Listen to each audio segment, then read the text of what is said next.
Welcome, Carm Capriato, the Service Aftermarkets podcast pioneer with the gold standard of aftermarket business podcasts. Join me for Aftermarket Insights as we advance the aftermarket. And as always, know that you'll learn just one thing. Find us on your favorite podcast listening app and remarkableresults.biz or on my YouTube channel. Remarkable Results Radio, Carm Capriato here in Lackawanna, New York.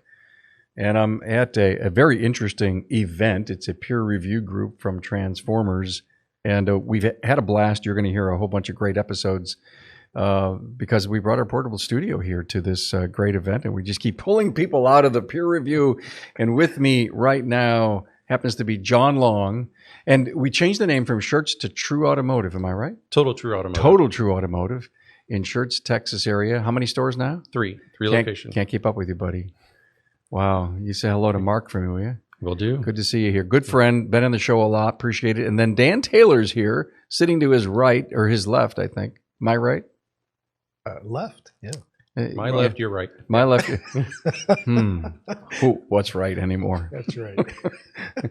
Dan Taylor from Transformers, Senior Director of just about everything that needs to be done that Greg says, please do it. Handle it, Dan, right? Got my hands in a lot of things. You've been on a bunch of great shows. And in fact, if you listen to the Rod Olson show that we did a while back, you were on it with me. Great episode, classic stuff. So thanks for being here. Absolutely. You guys, there's so much going on. I have, in confidence been able to be out in a little bit of the peer review group and learning a lot of great things. Pretty tough for the individual to learn it, and a lot of great takeaways from everyone who's here. But you've got a great concept here that we want to talk about here called mission. Yeah, the mission. Right? The mission. The mission. Yeah, and the story behind that, Carm, and to our audience is that we have guest speakers. So Rod is one of our guest speakers in leadership groups. We have another gentleman named Yemi Mobilati, and then I introduced a guy that I've known for several years who retired from a international, very big construction company. So he was over massive projects, some of these into the hundreds of millions and half a billions of dollars. And one of the things he brought to one of his slide decks was he said, when you're working with and a lot of times we have very parallel, formats with construction. We have labor and we have supplies, in this case, parts, and how do we get them together and everybody work together? The biggest difference is their projects are 18 months, 36 months, et cetera. And then, of course, our projects are anywhere from a day to 2 or 3 days, and maybe you're waiting for a part, you're out a couple of weeks or whatever. But he said, we try to get the individual person, team member that's doing their job to identify for themselves what the mission is that they do every day. And so he gave an example of a stadium. He said, what's the mission of the stadium? Of course, everybody says, well, putting seats in and putting a roof on it and putting bathrooms in. And he kept asking and asking. And well, eventually he brought this around to all of us that when their team members on any construction site look at an apartment building, a stadium, they identify that as that apartment is going to be where someone has their family meals and that they tuck their kids in and they sleep every night. And for that stadium, that will be generations of people bringing their family for entertainment, whatever that entertainment might be, and it'll be building memories for those families.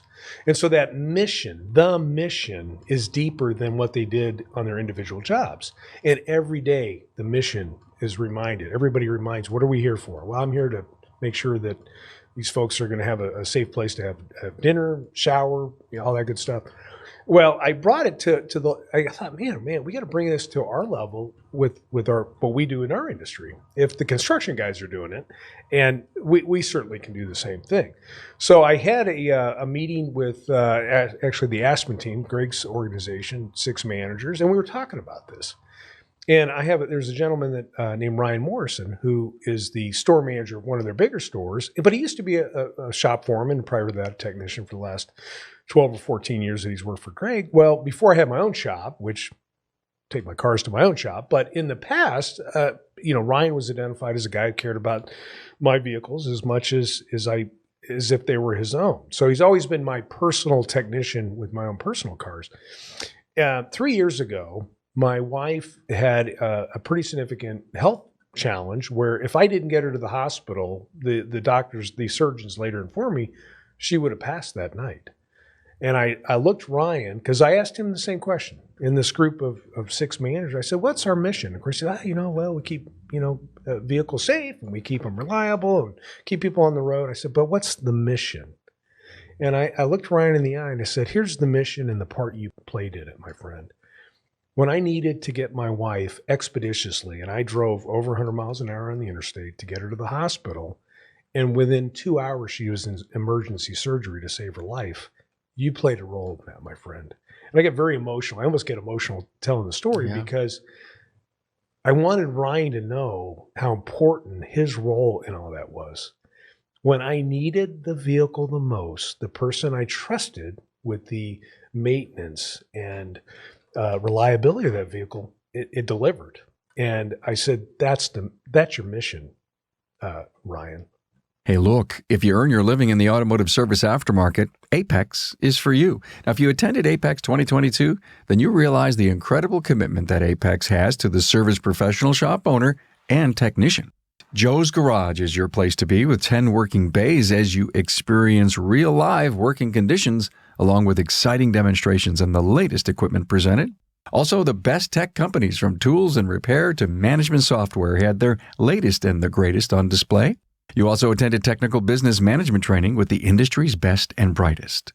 Work is already underway to make next year's Apex 2023 even better than ever with more product demos, trending training, marketing, and the latest in business management training to help you grow your sales and profits. Remember, if you earn your living in the aftermarket, then Apex is the expo for you. Continue listening as we bring you the latest from Apex 2023. Save the date, October 31st through November 2nd, 2023. Hey, let's face it, your shop management system is the single most important tool in your shop, period.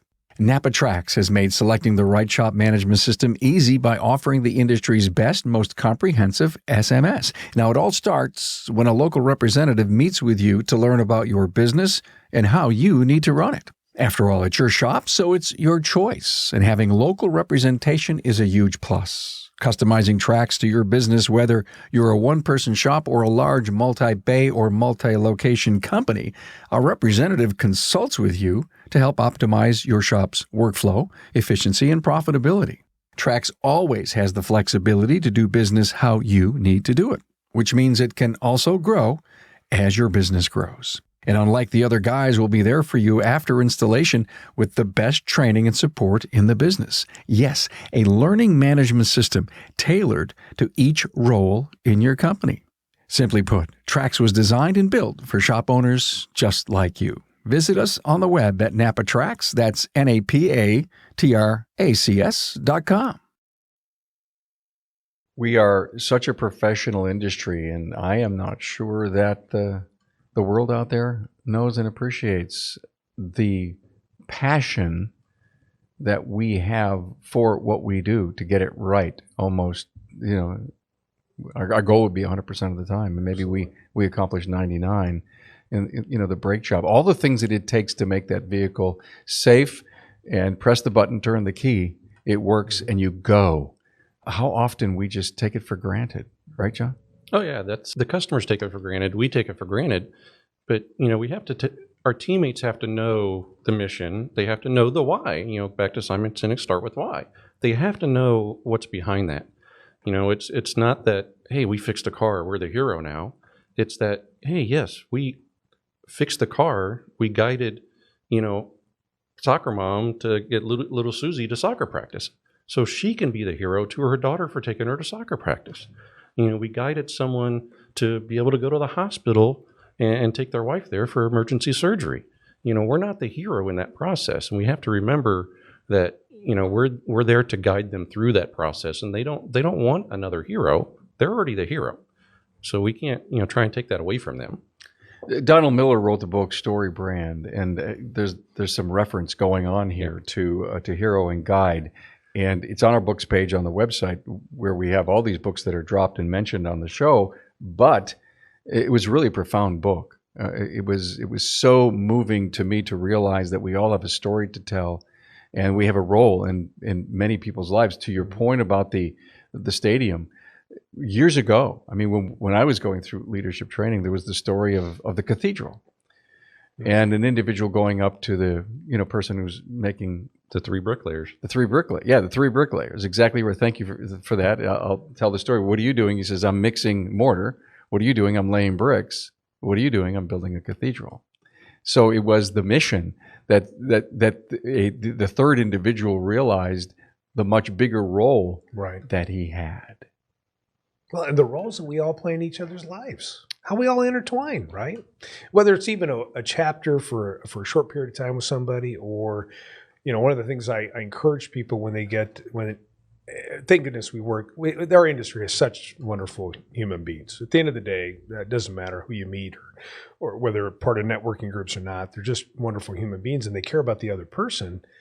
And a lot of times people, there's a residue or a ruminating because they had to let somebody go or somebody moved on. And I like to lovingly challenge people when they feel that way. Did the person that you worked with during that period of time, did they leave with additional skill sets to help them in the next chapter of their life? And if we can play that, from a role standpoint, make a difference in other people's lives, it could be the mission of the store owner, is that everyone that comes through here, I'm going to make sure they have more skill sets, better prepared, personally and professionally grew, better stewards with their family, better parents, whatever that might be, and we send them on their way. In Transformers, and even at your place, John, are you guys doing anything in moving training into this whole mission strategy? Yeah, I mean, we're having, weekly meetings with our teammates, regarding this whole process of, how do we want to do this? How do we want to guide people through the process and remember them, for what they need to do? It's not that their car's broken and we need to fix the car, because that's not the mission. The mission is to guide them through their process. So we need to have those talks with our teammates and train our teammates that this is what it is. We need to tell them what the mission is, and it's not just to fix the car. Do our technicians, when they close the hood, they take the rag, they rub the hood, make sure there's no fingerprints, do they really think about the role that they had in that customer client's life? Most of them don't. Unfortunately, I would agree. To your point of how important it was that car did what it had to do in this emergency situation with your wife. What is training? We talked about it earlier today. You guys brought it up. I was just gobsmacked by it. What is training? Right. Come to the point that we may not know. We checked the box, wrote the resume. We had GDI training and leadership training and SA training. But what is it? What did we do with it once we got it? What did we make sure? Did the company grow and become better because of it? So what is mission? Yeah. It goes back to the same story. I think this is a brilliant discussion. Yeah. If you wanted to, as an owner, as a general manager, COO in any business, and you start to think, what is your mission? What is the company's mission? What is the technician's mission? Maybe there's this culture thing. I get it. Yeah. We have to live within the foundational values of our company. But now that we got that and we believe in it, we have all this strength behind us. We act every day like our culture says. So what's your mission? Yeah. Wow, that every step you make goes toward that. Right. And I know one of the things my colleague Jason Cervidio, many people know him. Sure.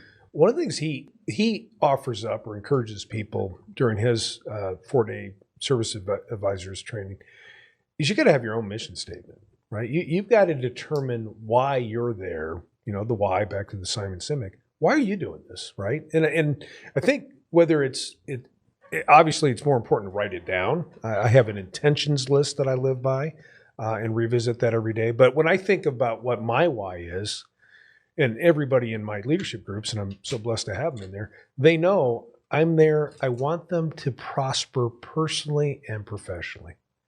And it doesn't matter if it's either side, as long as we're making some progress. I want them to have betterment in their life.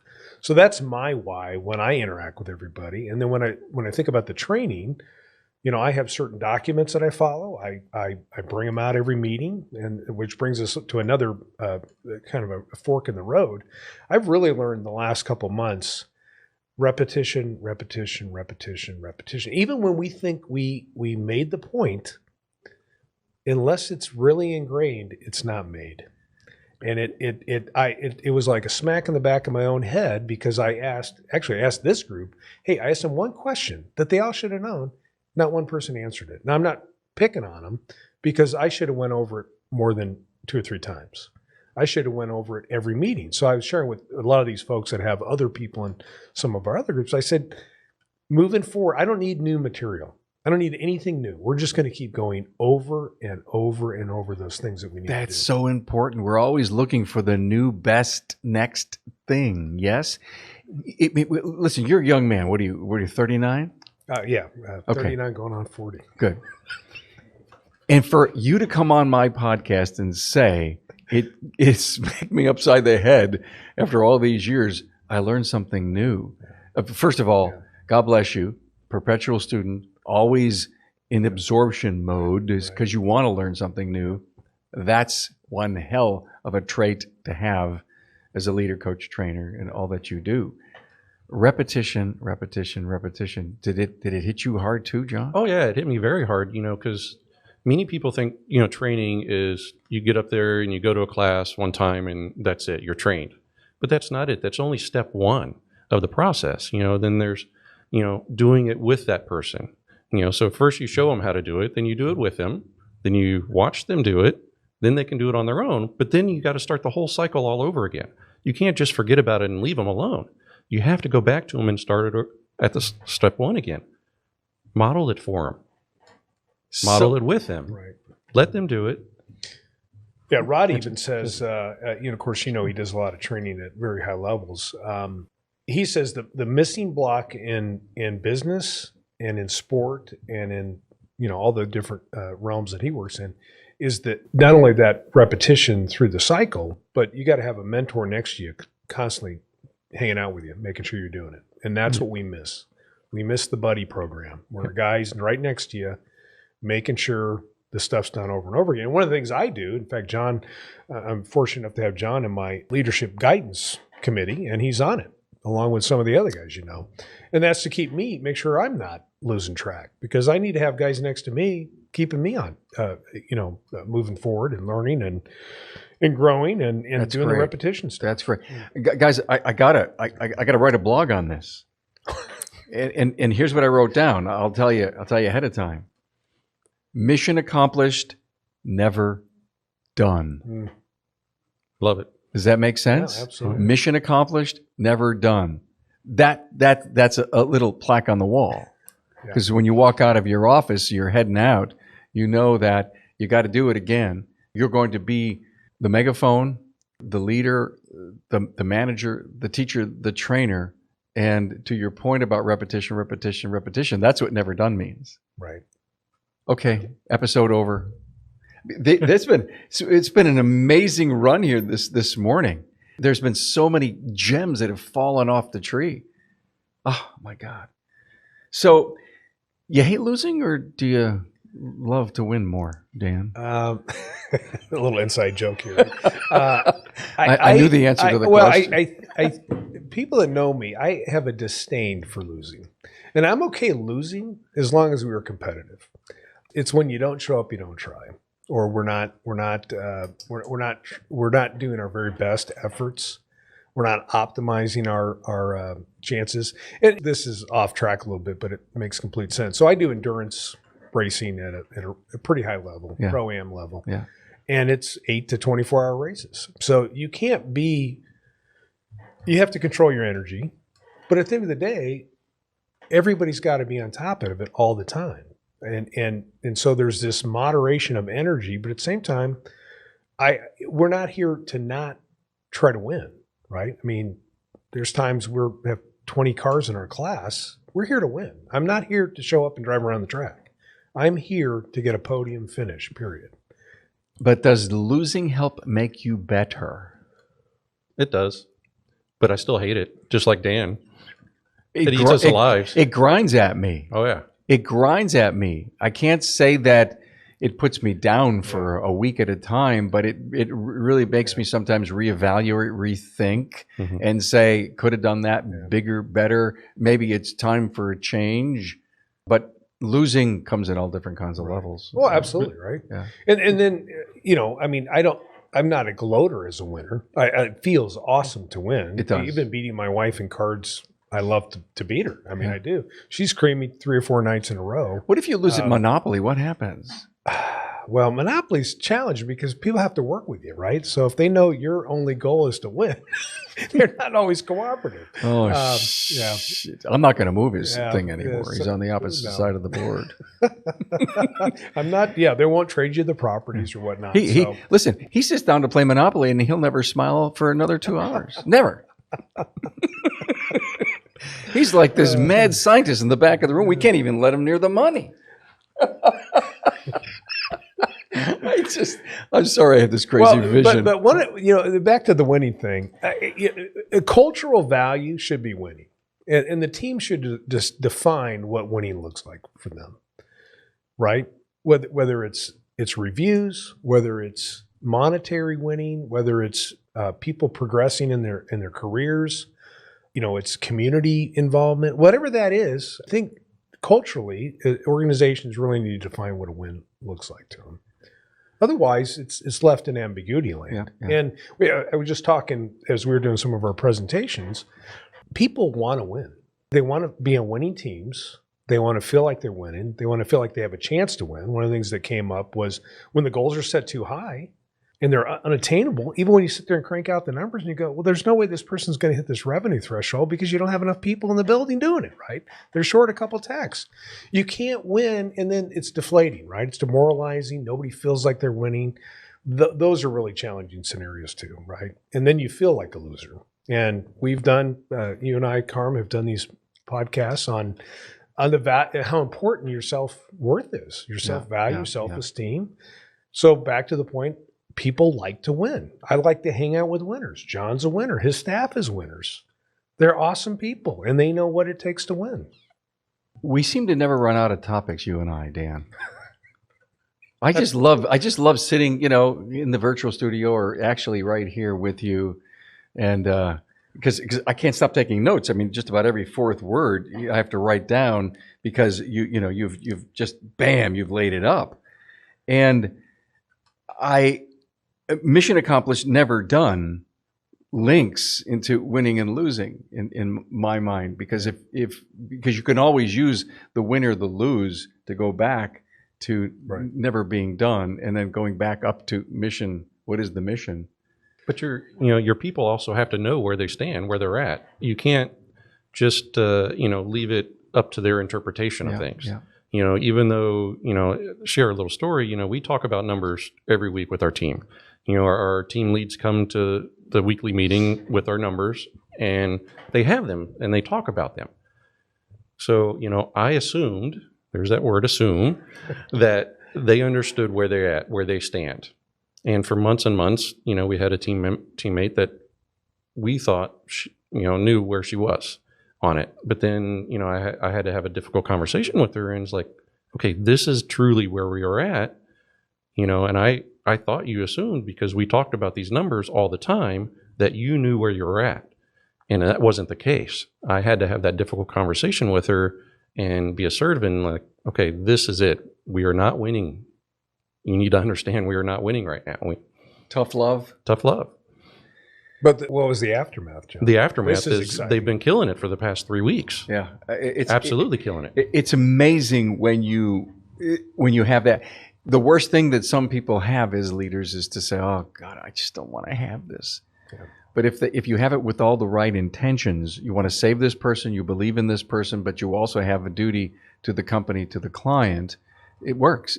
If that person is in absorption mode and they're willing to learn and realize that there is a different way, then you got them. But if you didn't have that conversation, you'd still be in the shithole. Yeah.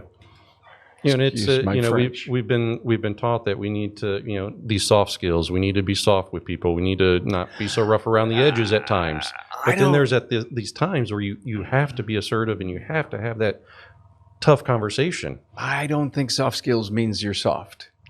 That's just my opinion. Right. I think soft skills, listen, doctors can be tough, but if they know how to have a good bedside manner, then we need to teach them soft skills, but we still need them to be doctors, right? Yes. They can't melt And when that's they where, need to make tough decisions. Yeah, and that's where I failed is I didn't do that. I failed at that process. Well, thank God you realized that, you fixed it, you changed it, and you're here. I want to change this subject. 5 minutes on this. Okay. A peer review. So you do this, Dan. You go out, you've got a ton of peer reviews, many groups. When you do a peer review on a company, what's the percentage of the outcome 6 months down the line from having these incredible people here saying, we saw this is great, we saw this could use work, and the individual then takes those key points, works their business, and transforms themselves? How often does it happen? How long does it take? What a great question. Open-ended question. Good news is that John had one of those about 6 months ago, so he can give you some direct feedback on that. I would say the other ones we've done over the years, part of it is, I have to preface it with, the amount of information is pages and pages and pages. And by the way, 95%, because every organization has awesome, great strengths. Rarely are we ever into the threat category where something's going to cause them to go out of business. So almost everything's in, hey, you know what? You got an opportunity for some improvement here. Yeah. You know what? This is a little bit of a weakness. If you could tweak it or work on it, might enhance your position. So you've got literally hundreds of line items that fall in that weakness/opportunity category. Yeah. Nothing's going to put you out of business. And at the same time, you got some really great strengths as an organization. The ones that we've done over the years, we've seen some pretty significant changes, mostly in how they look at their own business and go, okay, all right, we had a radically candid conversation. We had soft skill John give it to us a little bit more straight. The packaging was okay. He was a good doctor, and he told us exactly what we need to do to get healthy. Everybody's jumped on that. I mean, it's always a work in progress, back to the mission that's never finished. But I think generally speaking, these have been really, really positive for folks, and the feedback has been exceptional. So with that, I'll let Mr. Long here elaborate on his interpretation of the same process a couple months ago. Yeah, as a receiver of. Yeah, it was back in late February, so about 4 months ago, the time of the recording here, that we went through this. And like Dan says, it's pages and pages and pages of notes. And, part of it is you can't take it personally. They're not attacking you as a person. They're just letting you know what they see. And, hey, this is what we do in our organization. You may want to think about tweaking it this way. But you got to kind of look at as what Jason's radio says, it's a buffet line. What I teach is a buffet line. Pick and choose what you want to take away and what you want to work on. And that's what you do. You tweak little things here and there. And we've tweaked some things here and there, and it's helped us tremendously in our profitability, on how we do things, on how I approach things as a person, as a leader as well on that. So it's just, going through that process, because we are independent repair facilities. And that's something that Dan had to remind me of as well, is, because I ruminate over things and tremendously. So, he had Dan is a mentor and a great friend to me, and, had to remind me that, hey, we're independent repair facilities. It's still your shop. Run it the way that you guys still want to run it. Yeah. Thank you guys both for that. Episodes that we've done in the past on dispatch, OMG, hottest topic, I think, in the industry. And not that we don't already do great workflow management inside, but we don't do good workflow management sometimes. Mission accomplished, never done. So thank you both for that. I had a blast. Thank you. I know you're busy. I know you got to get back out with that group. John Long, Total True Automotive, Schertz, Texas. Dan Taylor from Transformers. I know if you're listening to me, you learned something. And I'm positive you did. So now go get it done.